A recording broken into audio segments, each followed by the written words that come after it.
Hello বন্ধুরা, math ক্লাসে তোমাদের স্বাগতম। আজকে আমরা এবিটি এর অঙ্কের পেজ নাম্বার 179 পেজের অঙ্কগুলি আমরা আজকে সমাধান করব। এর আগের পেজের অঙ্কগুলি তোমরা যারা দেখোনি তোমরা ডেসক্রিপশানে গিয়ে দেখে নিতে পারো, আমি সেখানে লিঙ্ক দিয়ে দিব। আজকে আমরা এমসিকিউ এর অঙ্কগুলি থেকে শুরু করব। এমসিকিউ এর একের যে প্রশ্নটি হলো সেটি হলো, একটি বিদ্যালয়ে বর্তমান ছাত্রছাত্রীর সংখ্যা 2p এবং প্রতি বছর ছাত্রছাত্রীর হ্রাসের হার r% হলে 2n বছর পরে ছাত্রছাত্রীর সংখ্যা হবে। অর্থাৎ 2n বছর পরে ছাত্রছাত্রীর সংখ্যা নির্ণয় করতে হবে যদি r% হারে প্রতি বছর ছাত্রছাত্রীর সংখ্যা কমতে থাকে।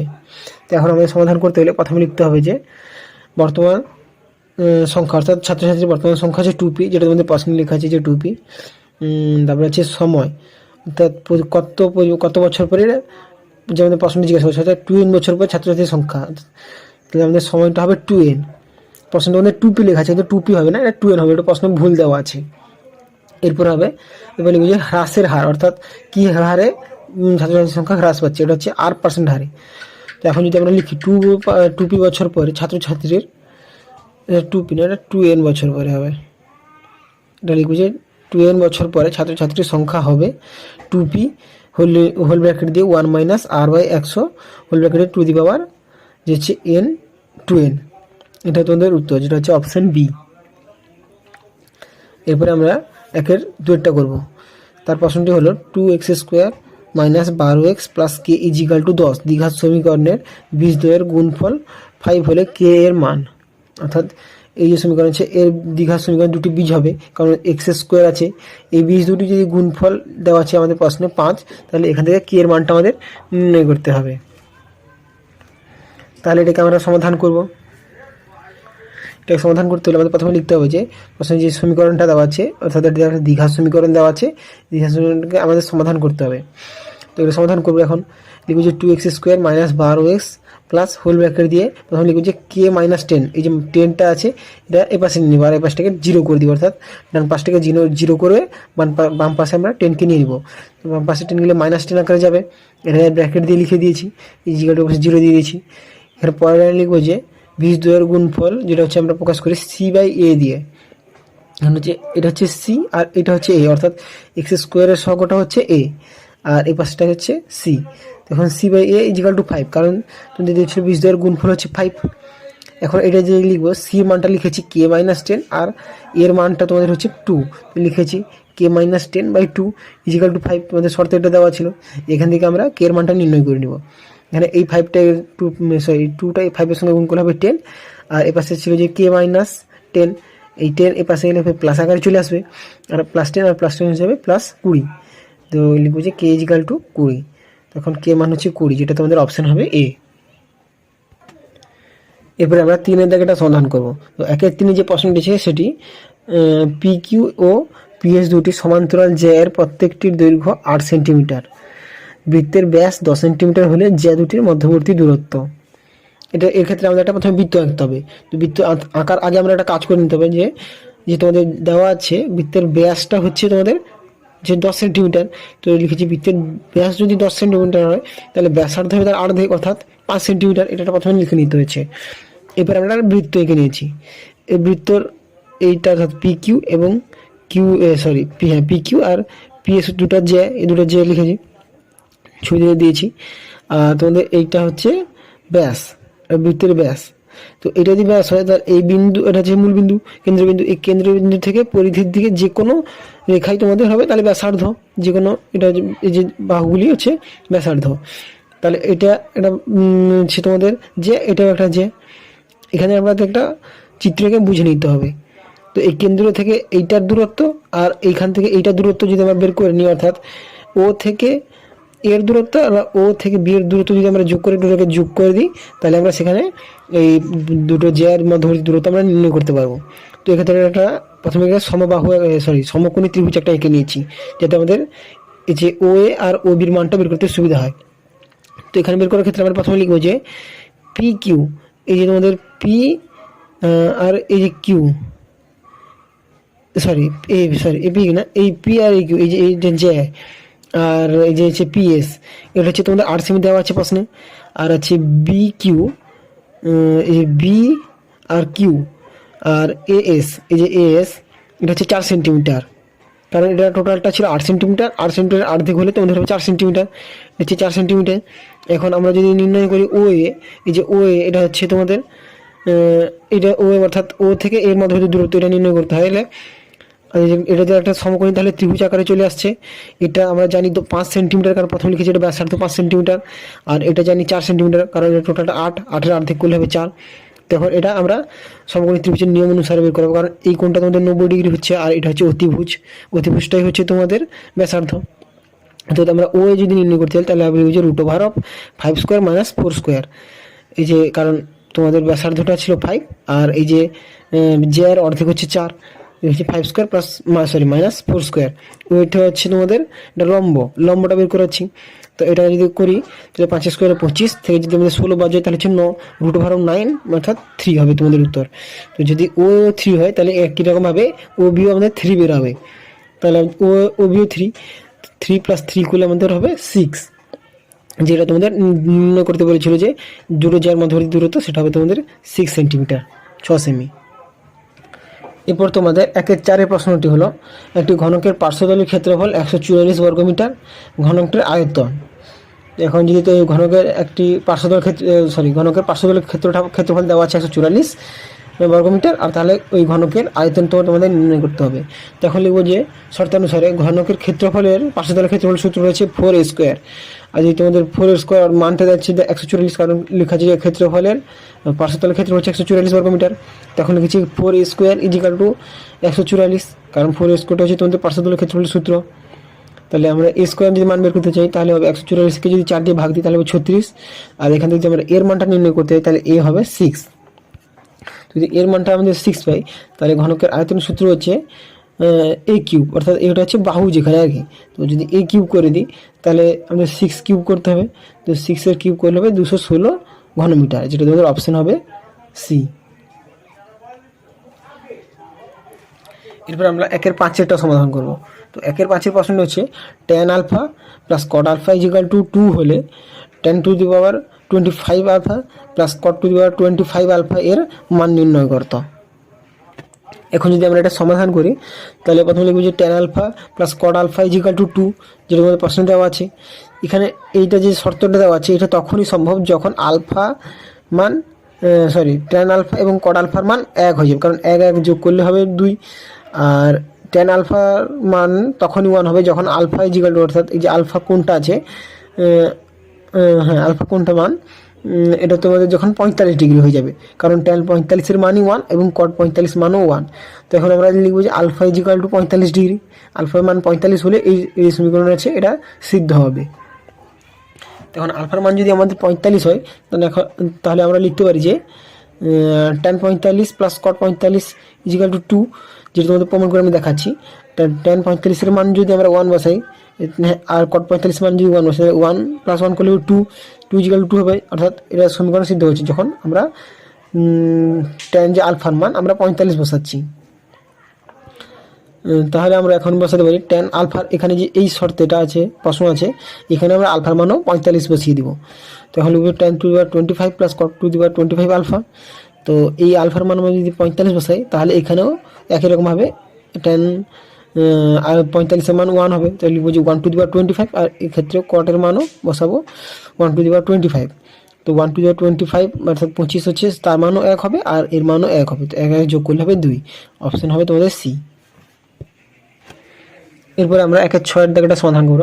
তো 6-এর যে প্রশ্নটি হচ্ছে সেটি ঊর্ধ্বক্রমানুসারে সাজানো 8, 9, 12, 17 x+1 এবং তোমাদের x+3, 30, 31, 43 এবং 39 তথ্যের মধ্যমা হচ্ছে 24, এর মান অর্থাৎ x এর মান যদি এর মধ্যমা 24 হয় তাহলে x এর মান আমাদের নির্ণয় করতে হবে। তখন মধ্যমা নির্ণয় সূত্র হচ্ছে সর্ববৃহৎ সংখ্যা এবং সর্বক্ষুদ্রতম সংখ্যা যোগফল করে 2 দিয়ে ভাগ দিই তাহলে সেটা হবে মধ্যমা। তো এটা হচ্ছে সবচেয়ে ক্ষুদ্রতম সংখ্যা, এটা হচ্ছে সবচেয়ে বৃহত্তম সংখ্যা, কারণ আমরা এক্স এর মান জানি না।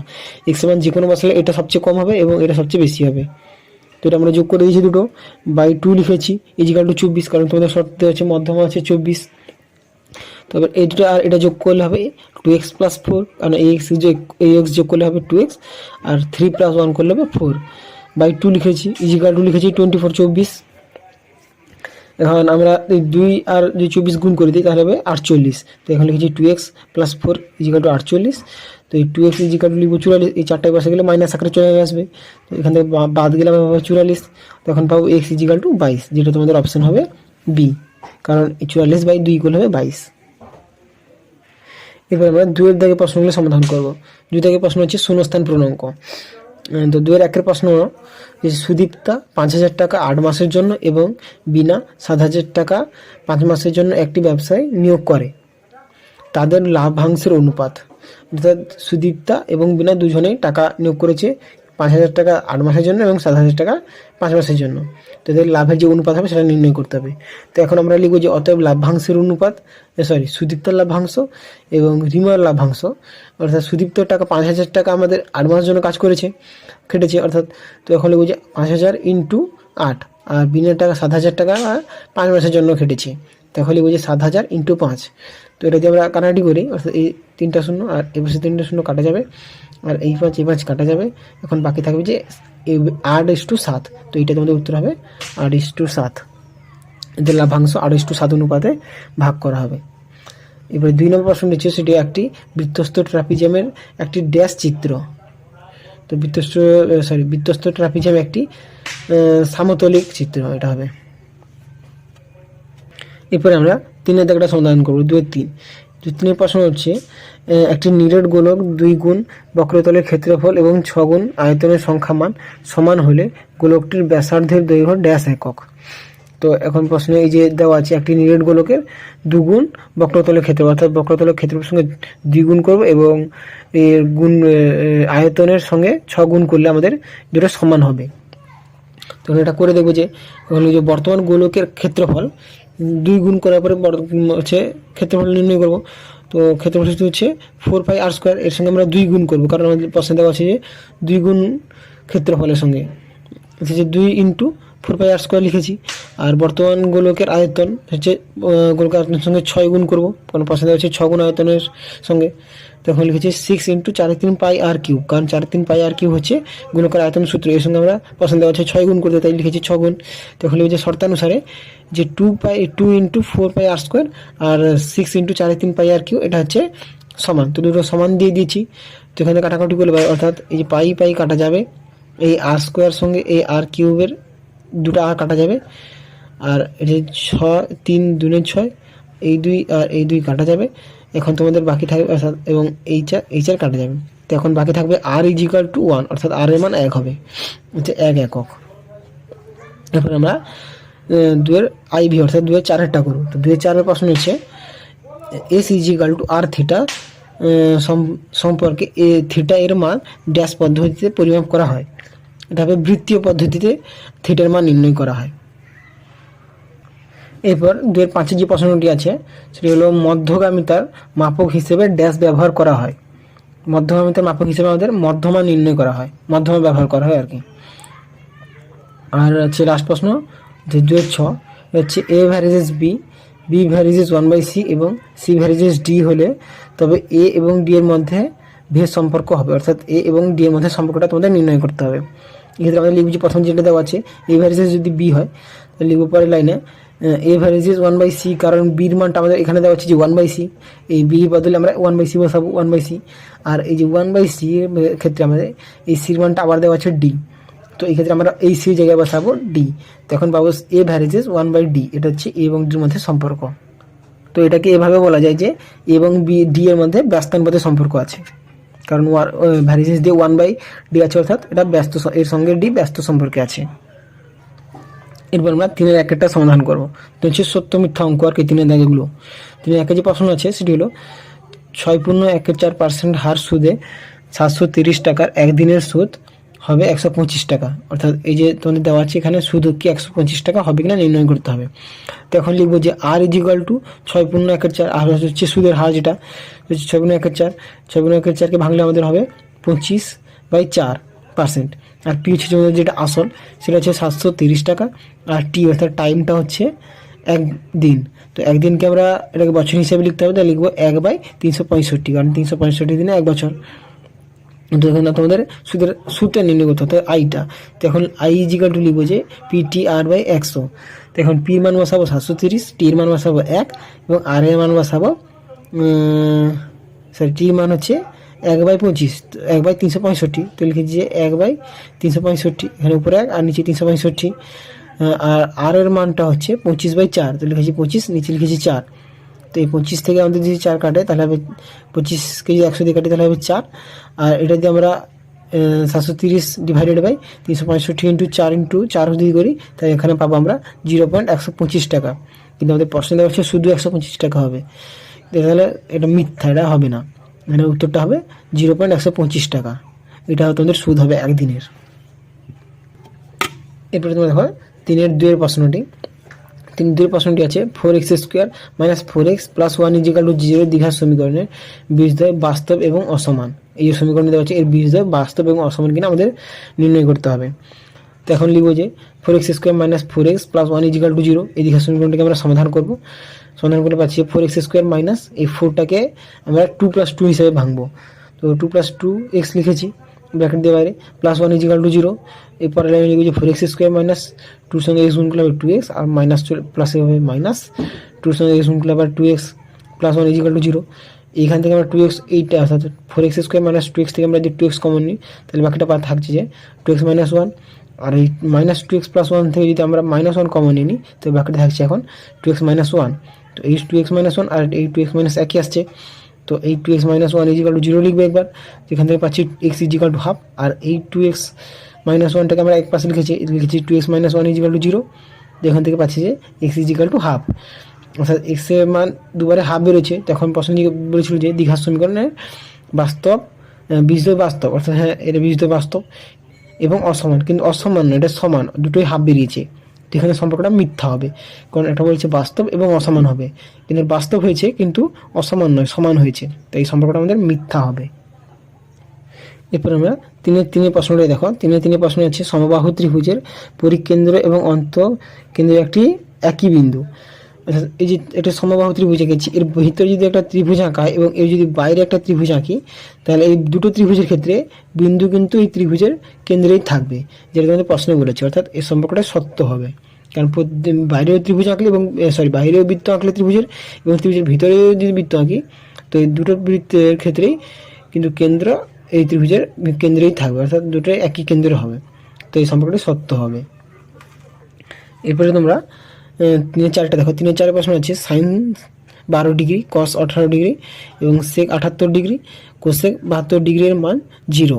তো এটা প্রথমে আমরা নির্ণয় করবো যে sin 12কে আমরা লিখতে পারি, প্রথমে আমরা এই প্রশ্নটাই তুলে দিয়েছি একইরকমভাবে, তারপরে সমাধান করেছি যে sin 12কে আমরা লিখতে পারি 90 - 78, 90 থেকে 78 বাদ যায় তাহলে 12 পাবো, লিখেছি sin 90 - 78। একইরকমভাবে cos 18কে আমরা লিখতে পারি যে 90 - 72, 90 থেকে 72 গেলে আমরা পাবো 18। আর এটা দুটো এক লিখেছি sec 78 আর cosec 72, এটা একইরকমভাবে লিখে দিয়েছি। cos 78 cos 90 - 78 মানে অর্থাৎ হচ্ছে সাইন, এটা cos না সাইন, সাইন 90 - 78 করলে হবে তোমাদের cos 78, আর cos 90 - 72 করলে হবে সাইন 72। আর এই দুটো একই লিখেছি, অর্থাৎ sec 78 আর cosec 72 একই রকমভাবে লিখে দিয়েছি। যদি cos 78কে আমরা যদি এইভাবে লিখি দেখাচ্ছি, cos 78কে আমরা লিখতে পারি যে 1/sec 78, আর sin 72কে আমরা লিখতে পারি যে 1/cosec 72। এই 1/cosec 72 সঙ্গে এই cosec 72 কাটা যাবে, আর এই sec 78 সঙ্গে এই sec 78 কাটা যাবে, তখন বাকি থাকবে তোমাদের 1। অর্থাৎ তোমাদের প্রশ্নটি বলেছিল এটা 0 হবে, কিন্তু 0 হচ্ছে না, 1 হচ্ছে, অর্থাৎ এটা মিথ্যা হবে, সত্য হবে না। এরপরে তোমরা 3-5 প্রশ্নটি দেখো। 3-5 প্রশ্নটি আছে তোমাদের একটি নিরেট গোলক গুলিয়ে একটি নিরেট লম্ববৃত্তাকার চোঙ তৈরি করা হলো, গোলক এবং চোঙের আয়তনের অনুপাত হবে 4:3। তো এটা নির্ণয় করতে হবে। দেখবো যে গোলকের আয়তন হচ্ছে 4/3 πr³ এবং চোঙের আয়তন হচ্ছে πr²h। তো এই দুটো আমরা সমান করব, কারণ প্রশ্ন হচ্ছে নিরেট গোলককে গুলিয়ে, অর্থাৎ গোলককে গুলিয়ে চোঙ তৈরি করা হয়েছে। তো দুটোকে আমরা সমান লিখে দিই, তাহলে এই পাই কাটা যাচ্ছে, আর r² সঙ্গে r³ সঙ্গে কাটা গেলে বাকি একটা r এখানে থাকছে। তখন আমরা লিখতে পারি যে 4/3 4/3 r = h। পরের লাইনে আমরা লিখব যে 4r, এই 4 সঙ্গে r গুণ করে 4r, আর এই 3 সঙ্গে আমরা h গুণ করছি গুণাগুণে, তখন হবে 3h। এই আর আর এইচ এটা দুটো একই, কিন্তু দুটো অর্থাৎ চোঙের ক্ষেত্রে অর্থাৎ গোলকের ক্ষেত্রে আর আসছে আর চোঙের ক্ষেত্রে তোমাদের এইচ আসছে, কিন্তু দুটো ক্ষেত্রে ব্যাপারটা একই, কারণ আমাদের প্রথম প্রশ্নগুলি ছিল যে গোলককে গলে চোঙ তৈরি করেছে, তাই এখানে আর এবং এইচ একই হবে। তো আর এইচ একইকে আমরা 1 1 করে ধরেছি, তাই 4 এর সঙ্গে 1 গুণ করলে হবে 4, আর 4 সঙ্গে 3 সঙ্গে 1 গুণ করলে হবে 3। তখন লিখতে পারি যে 4 = 3। তো এটাকে বাই আকার লিখলে হবে যে 4/3 = 1। তো এটাকে আমরা এটাও লিখতে পারি যে 4:3ও আমরা লিখতে পারি এটাকে। তো এটা হচ্ছে সত্য, কারণ প্রশ্নগুলো ছিল 4:3 হবে, এখানে তোমাদের 4:3 বেরিয়েছে, তো এটা সত্য হবে। এরপরে আমরা 3-এর 6-টা সন্ধান করবো। 3-এর 6 যে তোমাদের প্রশ্ন আছে সেটি 4 6 3 3 তারপরে হচ্ছে 5 4 6 8 4 6 এই তথ্যের সংখ্যাগুরু মান হবে 6। এটা মিথ্যা হবে, কারণ 6 যেরকম তোমাদের 1 2 এবং 3 এই তিনটাই তোমাদের 6 আছে, একই রকমভাবে 4ও তোমাদের 3টা আছে। দেখো 1 2 3 4ও 3টা আছে, অর্থাৎ শুধু 6 না, 4ও তোমাদের সংখ্যাগুরু মান হবে। 4 এবং 6 দুটাই সংখ্যাগুরু মান, কিন্তু প্রশ্ন বলেছে শুধু 6 হবে, এটা তাহলে মিথ্যা হবে। এতটাই থাক আজকে। এর পরের পেজ আমরা বাকি পরে ক্লাসে করব। তুমি যদি কোনো বুঝতে অসুবিধা তোমরা কমেন্ট করবে, আমি অবশ্যই তোমাদের উত্তর দেওয়ার চেষ্টা করব।